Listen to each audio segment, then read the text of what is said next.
আসসালামু আলাইকুম। সংবাদে আপনাদের সবাইকে স্বাগত। সংবাদ শিরোনাম। জাতীয় নির্বাচনের মতো গণভোটও ফেব্রুয়ারির প্রথমার্ধে একই দিনে অনুষ্ঠিত হবে। এতে সংস্কারের লক্ষ্য কোনোভাবে বাধাগ্রস্ত হবে না।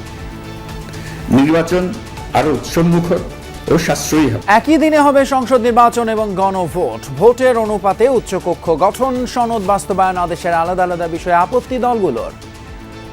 জুলাই জাতীয় সনদের স্বাক্ষরিত সনদের লঙ্ঘন করেছে। একই দিনে গণভোট এবং জাতীয় নির্বাচনের ঘোষণায় জনগণের আকাঙ্ক্ষা পূর্ণ হয়নি। জুলাই সনদে রাষ্ট্রপতি সাইন করার ব্যাপারটা এইটা কিন্তু বাংলাদেশে একটা দীর্ঘমেয়াদী অচলাবস্থায় এনে দিবে। ট্রাইব্যুনালে জুলাই গণহত্যা মামলার প্রথম রায় আগামী সোমবার। শেখ হাসিনার সর্বোচ্চ সাজার আশা প্রসিকিউশনের বিচারে প্রভাব ফেলবে না কোনো কর্মসূচি। আশা করছি ইনশাআল্লাহ 17ই নভেম্বর আদালত তার সুবিবেচনা, তার প্রজ্ঞা প্রয়োগ করবেন একটি সঠিক রায়ের মাধ্যমে বাংলাদেশে সংগঠিত মানবতা বিরোধী অপরাধের একটা ইতি ঘটাবেন।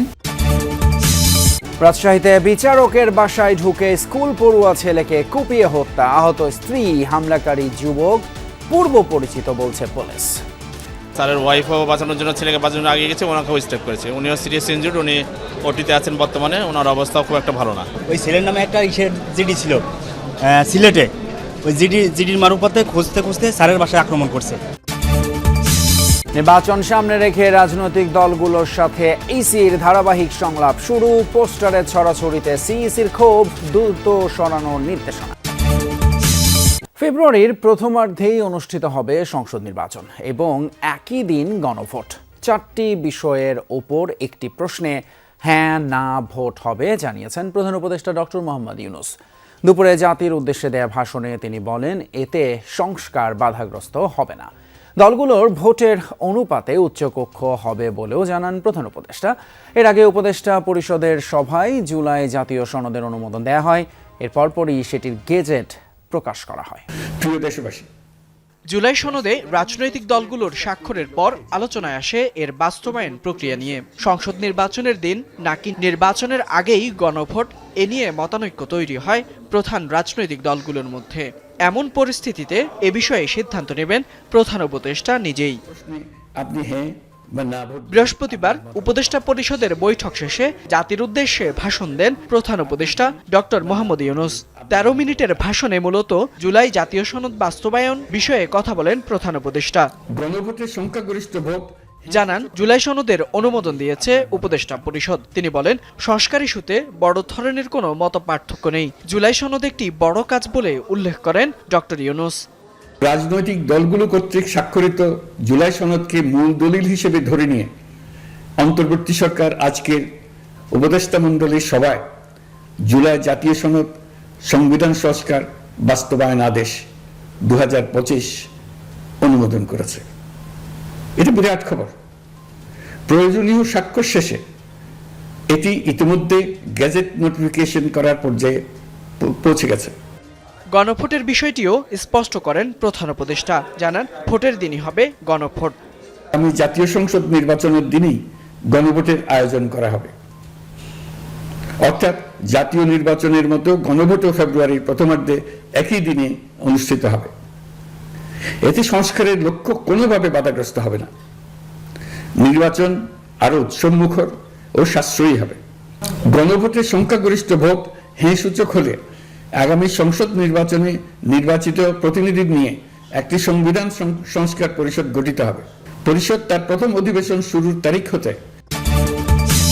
আমরা প্রধান উপদেষ্টার শুনছিলাম বক্তব্য এবং প্রধান উপদেষ্টার বিরুদ্ধে জুলাই সনদ লঙ্ঘনের অভিযোগ তুলেছে বিএনপি নেতারা। বলছেন, উচ্চকক্ষে পিআর সহ ঐকমত না হওয়া সুপারিশ গণভোটের প্রশ্নে রাখা জবরদস্তিমূলক। স্বাক্ষরিত সনদের বাইরে কোনো প্রস্তাব মানতে দলগুলো বাধ্য নয় বলে মন্তব্য করেন সালাউদ্দিন আহমদ। বিএনপি মহাসচিব মির্জা ফখরুল ইসলাম আলমগীর বলেন, চাপিয়ে দেয়া বিষয় জনগণের কাছে কতটুকু গ্রহণযোগ্য হবে তা বিবেচনায় নিতে হবে। আগামী জাতীয় সংসদ নির্বাচনের দিনেই গণভোটের আয়োজন করা হবে। জাতির উদ্দেশ্যে প্রধান উপদেষ্টার ভাষণ ও জুলাই সনদের আদেশ জারির পর তাৎক্ষণিকভাবে সাংবাদিকদের সাথে নিজ বাসায় কথা বলেন বিএনপির স্থায়ী কমিটির সদস্য সালাউদ্দিন আহমদ। শুরুতে জুলাই সনদ বাস্তবায়নে রাষ্ট্রপতির আদেশ জারির এখতিয়ার নিয়ে প্রশ্ন তোলেন তিনি। রাষ্ট্রপতির অর্ডিন্যান্স জারির ক্ষমতা আছে, আমাদের সংবিধান অনুসারে আদেশ জারির কোনো ক্ষমতা নেই। প্রেসিডেন্ট অর্ডার এটা একটা ইতিহাস। এই আদেশের মর্যাদা কী হবে, এই আদেশের বৈধতা কী হবে, সেটা জুডিশিয়ারি বলতে পারবে, বিচার বিভাগ বলতে পারবে। অর্থাৎ এটার আইনি বৈধতা কতটুকু আছে সেটা নিয়ে এখনো প্রশ্ন আছে। এ সময় ঐক্যমত্য কমিশনের সভাপতির দায়িত্ব পালন করা প্রধান উপদেষ্টার বিরুদ্ধে ঐক্যমত হওয়া সনদ থেকে সরে আসার অভিযোগ করেন সালাউদ্দিন আহমদ।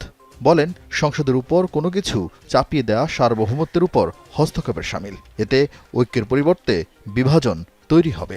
সংবিধান সংস্কার পরিষদ গঠনের বিষয়ে কোনো আলোচনা ঐক্যমত্য কমিশনের এজেন্ডায় ছিল না, আলোচিতই হয়নি, ঐক্যমত্য হওয়ার কোনো বিষয় তো নাই। গণভোটের দিন এই 4টি বিষয়ের উপরে একটি মাত্র প্রশ্নে আপনি হ্যাঁ বা না ভোট দিবেন, তার মানে এটা একটা লিডিং কোয়েশ্চেন।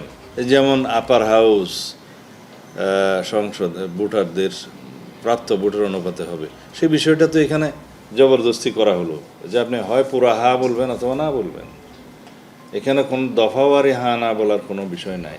মুদ্রা কথায় বলতে গেলে তিনি জুলাই জাতীয় সনদের, স্বাক্ষরিত সনদের লঙ্ঘন করেছেন। অন্যদিকে জামায়াত আশা করেছিল প্রধান উপদেষ্টার ভাষণের পর জাতি স্বস্তি পাবে, কিন্তু এতে জন আকাঙ্ক্ষা পূরণ হয়নি বলে মন্তব্য করেছেন জামায়াতের নায়েবে আমির ডক্টর সৈয়দ আবদুল্লাহ মোহাম্মদ তাহের। রাতে 8 দলের বৈঠক শেষে তিনি বলেন, একই দিনে জাতীয় নির্বাচন এবং গণভোট ঘোষণায় প্রধান উপদেষ্টার বক্তব্যের নিন্দা করছেন তারা। কথায় যদি আমরা এটাকে একটি পূর্ণাঙ্গ প্যাকেজ ধরি, তাই সেই প্যাকেজটি খুব ফলপ্রসূ কোনো সুখকর ভবিষ্যৎ দেবে বা স্বস্তি আনবে, এটা আমরা মনে করছি না। আমরা আশা করেছিলাম আজকে প্রধান উপদেষ্টার ভাষণের মাধ্যমে এখনকার যে নির্বাচনের এবং বিভিন্ন দাবি দাবা নিয়ে যে কিছুটা বন্ধ্যাত্ব তৈরি হয়ে আছে, জট লেগে আছে, সেটার একটা সুষ্ঠু সমাধান হবে এবং পুরো জাতি একটা স্বস্তি পাবে বলে আমরা আশা করেছিলাম। কিন্তু আমার মনে হয় আজকে পুরো ভাষণটি বিশ্লেষণ করলে জাতির স্বস্তি এবং মুক্তির যে প্রত্যাশা করেছিল সেটা পূরণ হয়েছে এটা বলা যায় না। শেখ হাসিনা সহ 3 জনের বিরুদ্ধে জুলাই গণহত্যার মামলার রায় ঘোষণা আগামী 17 নভেম্বর। মানবতা বিরোধী অপরাধের বিচারে গঠিত আন্তর্জাতিক অপরাধ ট্রাইব্যুনাল এই রায় ঘোষণা করবেন। ট্রাইব্যুনালের প্রসিকিউশনের আশা, হত্যাযজ্ঞের দায়ে সর্বোচ্চ সাজা হবে শেখ হাসিনা সহ অভিযুক্তদের। মামলার অপর 2 আসামি সাবেক স্বরাষ্ট্রমন্ত্রী আসাদুজ্জামান খান কামাল এবং সাবেক আইজিপি চৌধুরী আব্দুল আল মামুন। রাষ্ট্রপক্ষের আইনজীবীর প্রত্যাশা, মামলা থেকে খালাস পাবেন